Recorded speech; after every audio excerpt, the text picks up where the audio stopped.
Hello guys, welcome my YouTube channel future multi. मैं आकांक्षा आपके लिए एक नया वीडियो सेशन लेकर आई हूँ। एक्चुअली मेरी तबीयत थोड़ी ठीक नहीं थी, इसलिए मैं आपके लिए कोई भी वीडियो नहीं ला पा रही थी, उसके लिए सॉरी। एंड मैं आपके लिए आज सीमेन एनालिसिस पर एक वीडियो लेकर आई हूँ। इसमें मैंने 20 MCQs दे रखे हैं जो कि बहुत ही इम्पॉर्टेंट हैं और कुछ क्वेश्चन ऐसे भी हैं जो प्रीवियस ईयर किसी न किसी एग्ज़ाम में आए हुए हैं। तो मैं आपका टाइम वेस्ट नहीं करूँगी और स्टार्ट करती हूँ आज का सेशन। तो सबसे पहला हम क्वेश्चन देखते हैं, how many sperm analysis are needed to confirm sterility और फर्टिलिटी। ये कह रहा है कि हमें कितने स्पर्म चाहिए जो कंफर्म करते हैं स्टेरिलिटी और फर्टिलिटी को। तो इसका राइट आंसर हो जाएगा 2। नेक्स्ट क्वेश्चन नंबर 2 पर चलते हैं। What is the interval for the semen analysis. कह रहे हैं कि जो सीमेन एनालिसिस का जो इंटरवल होता है, जैसे कि अगर आज कोई सैंपल अपना दे रहा है तो वो कितने दिन बाद अपना सैंपल दे सकता है। तो इसका राइट आंसर हो जाएगा 1 to 2 वीक। इसका राइट आंसर हो जाएगा सी। नेक्स्ट क्वेश्चन नंबर 3 पे चलते हैं। ये NHM में क्वेश्चन आया हुआ था, NHM 2019 यूपी NHM 2019 को एग्ज़ाम था, मे बी शायद 4 फरवरी को था, मुझे भी कंफर्म नहीं है, शायद 4 फरवरी को ही था या हो सकता 14 फरवरी को हो। तो उसका क्या देखते हैं, why not take the multiple specimens of semen in the same day. ये कह रहा है कि हम एक दिन में कई सैंपल क्यों नहीं ले सकते हैं। तो उसका ऑप्शन देखते हैं। यू कैन का मतलब आप दे सकते हैं, तो ये तो बिल्कुल ही राइट रॉन्ग आंसर हो गया। एक्चुअली आपके क्वेश्चन में ही बोल रखा है why not to take the multiple specimen, तो ये तो बिल्कुल ही गलत हो गया। ऑप्शन नंबर बी देखते हैं। Because the sperm build up would not be high enough to allow a decent sample. कह रहे हैं कि क्वांटिटी में कुछ फ़र्क आ जाता है, ये भी गलत है, रॉन्ग, फर्स्ट भी रॉन्ग। थर्ड देखते हैं। Because of variation in the semen required multiple specimen take on a separate days, ये इसका राइट आंसर हो गया। तो हम नेक्स्ट क्वेश्चन नंबर 4 पर चलते हैं और देखते हैं क्या है। Failure to conceive after 1 year of unprotected sex in what. कह रहा है कि अगर 1 साल अनप्रोटेक्टेड सेक्स करने के बाद भी अगर कोई फीमेल कंसीव नहीं कर पा रही है तो क्या प्रॉब्लम हो सकती है। तो देखते हैं। इनफर्टिलिटी, अपना जो समाज है ना, वो क्या होता है ना कि हमेशा फीमेल फॉल्ट ही बताता है। अगर कोई लेडी अगर प्रेगनेंसी कंसीव नहीं कर पा रही है तो हमेशा यही होता है कि यार उसमें कुछ प्रॉब्लम होगी। तो ये सही नहीं है, किसी में भी प्रॉब्लम हो सकती है। तो देखते हैं क्या है कि इसका पहला ऑप्शन है इनफर्टिलिटी, मतलब जो स्पर्म है वो फर्टाइल ही नहीं है, तो फीमेल कंसीव नहीं कर सकती है। दूसरा हो जाएगा फर्टिलिटी। फर्टिलिटी मीन्स होता है अगर फर्टिलिटी है तो कंसीव कर पाएगी वो, नॉर्मल। या फोर्थ ऑप्शन देखती हैं, always the female fault. Option number ई देखते हैं, लकी। तो इसका राइट आंसर हो जाएगा इनफर्टिलिटी। इनफर्टिलिटी होने की वजह से हो सकता है कि ये फीमेल कंसीव नहीं कर पा रही है। क्वेश्चन नंबर 5 देखते हैं। क्वेश्चन नंबर 5 देखते हैं, इसमें है patient history, a physical exam and what else is useful in diagnosis infertility. तो इसका ऑप्शन नंबर ए देखते हैं, hormone assessment. Option number B देखते हैं, semen analysis. Option number 3 monitored sexual action या स्लीपी स्टडी। तो इसका राइट आंसर ये दोनों हो जाएंगे, ए एंड बी।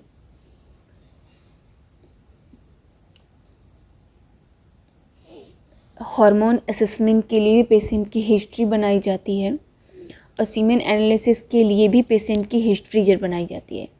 तो नेक्स्ट क्वेश्चन नंबर 6 देखते हैं। All the following can potentially cause infertility except. ये कह रहा है कि all the following can potentially cause infertility except. Question number 6 में कह रहा है कि इनमें 5 ऑप्शन दिए हुए हैं, ऐसे कौन से हैं जो इनफर्टिलिटी को इफ़ेक्ट नहीं करते हैं। तो सबसे पहला देखते हैं एथेनॉल। एथेनॉल इनफर्टिलिटी को इफ़ेक्ट डालता है, हो सकता है ये इनफर्टिलिटी को वीक कर दे या फिर कुछ और प्रॉब्लम भी कर सकता है। स्मोकिंग भी इफ़ेक्ट करता है, कोकीन भी इफ़ेक्ट करता है। हमारे पास ऑप्शन कैफ़ीन और कंप्यूटर। कैफ़ीन हमें मिलती है, हम लोग कैफ़ीन का क्या होता है, कैफ़ीन ये ना हमें कॉफ़ी में मिल जाती है कैफ़ीन, तो क्या हमें कैफ़ीन भी कोई इफ़ेक्ट नहीं डालती है। और कंप्यूटर का यूज़ करने से भी इनफर्टिलिटी पर कोई इफ़ेक्ट नहीं पड़ता है।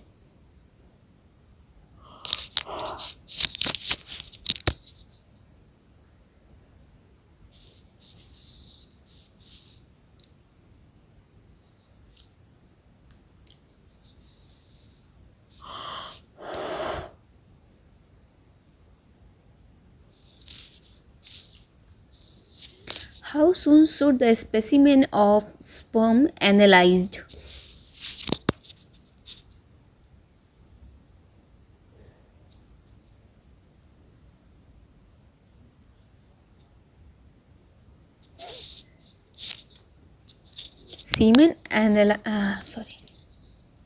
Semen sample should be specimen be analyzed. How soon semen sample analyzed? How soon semen sample analyzed?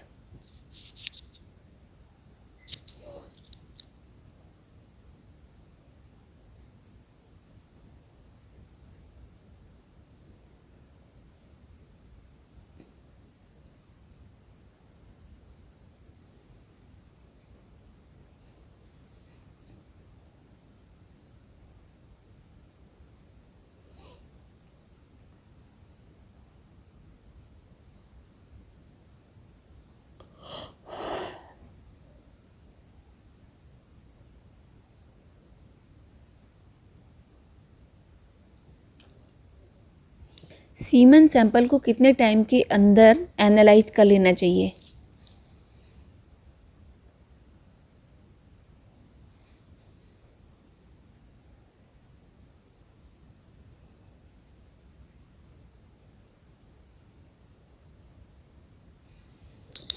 Semen analyse normal time.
Next question number 8 देखते हैं, how soon should the specimen B analysed. कहते हैं अगर सीमेन का हमारे पास sample आ चुका है तो हमको कितनी टाइम के अंदर उसको एनालाइज कर लेना चाहिए। तो इसका आंसर हो जाता है 1 आवर। तो कई बार क्या होता है कि 30 मिनट टू 1 आवर, ये इसका राइट आंसर ये होता है। अगर ऐसा कहीं ऑप्शन में है तो इसका राइट आंसर ये होगा 30 to 60 minute. Next question number 9 देखते हैं, what is the liquefaction time for the semen. कहते हैं कि जो सीमेन का जो लिक्विफिकेशन टाइम होता है वो कितना होता है। तो इसका राइट आंसर हो जाएगा, सॉरी ये मैंने गलत लगा रखा है, इसका राइट आंसर हो जाएगा 5 to 30 मिनट्स।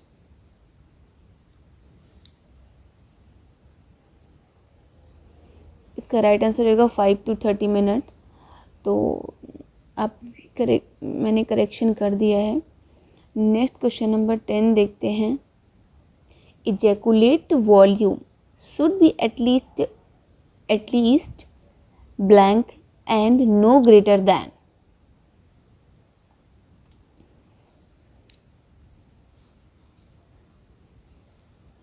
तो हम बात कर रहे थे कि जो इजैकुलेट वॉल्यूम शुड बी, कहती कि जो नॉर्मल वैल्यू होती है, तो सैंपल की normal volume 1.5 ml to 5.5 ml। Question number 11 देखते हैं, क्वेश्चन नंबर 11 देखते हैं, sperm concentration should more than. कहते हैं कि जो स्पर्म की कंसंट्रेशन होती है वो कितनी होती है। तो इसका राइट आंसर हो जाएगा 20 मिलियन स्पर्म पर ml। इसका राइट आंसर हो जाएगा बी। क्वेश्चन नंबर 12 देखते हैं क्या है। क्वेश्चन नंबर 12 में क्या है, normal value for sperm motility is. कहते हैं जो नॉर्मल वैल्यू होती है उस पर स्पर्म की मोटिलिटी कितनी होती है। तो इसका राइट आंसर जाएगा 50 to 60%। क्वेश्चन नंबर 13 पे आते हैं हम। एक बहुत ही जनरल सा क्वेश्चन है और ये क्वेश्चन मैंने देखा था, अभी एक एग्ज़ाम हुआ था SHSR Satish Dhawan space centre SHSC का, उसमें ये आया था Satish Dhawan space centre, Satish Dhawan space centre, इसमें आया हुआ था ये क्वेश्चन कि Schick test is done for the diagnosis of. इसका राइट आंसर हो जाएगा डिप्थीरिया। ये इम्पॉर्टेंट है, आप इसको, इम्पॉर्टेंट क्वेश्चन है ये, आप इसको किसी नोटबुक में डाउन कर सकते हैं।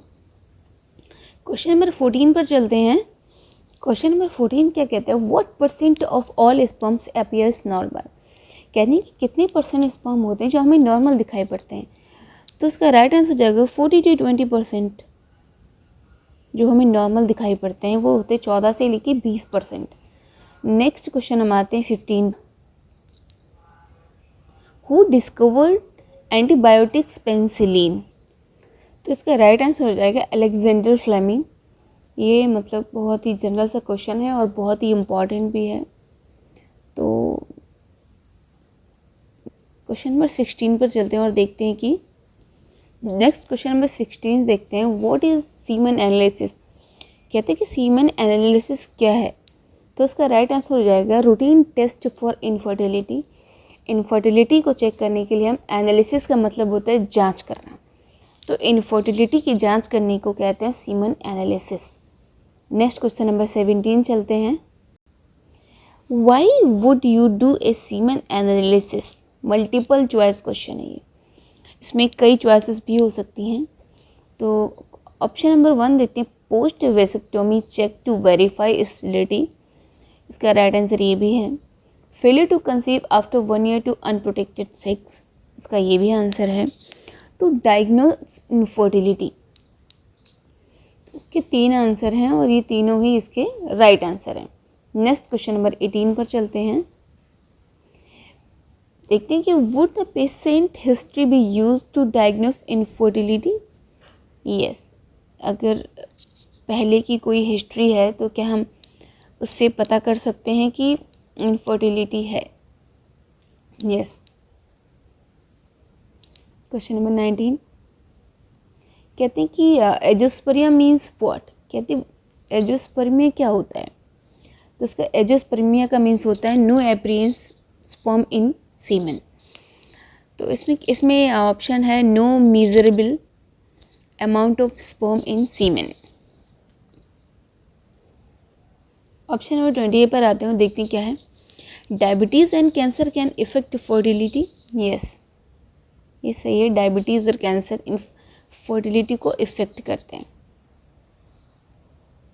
अगर आपको मेरा वीडियो अच्छा लगा हो तो प्लीज़ वीडियो को लाइक करें और चैनल को सब्सक्राइब करें और अपने फ्रेंड्स को भी शेयर कर सकते हैं। नेक्स्ट वीडियो आपके लिए मैं आप या तो मुझे टॉपिक बता दें, मैं उस पर लेकर आती हूँ, नहीं तो मैं एक स्पेशल टॉपिक आपके लिए चूज़ करके रखा है, मैं उसके बारे में आपको डिटेल से बताऊँगी। Thank you for watching my video.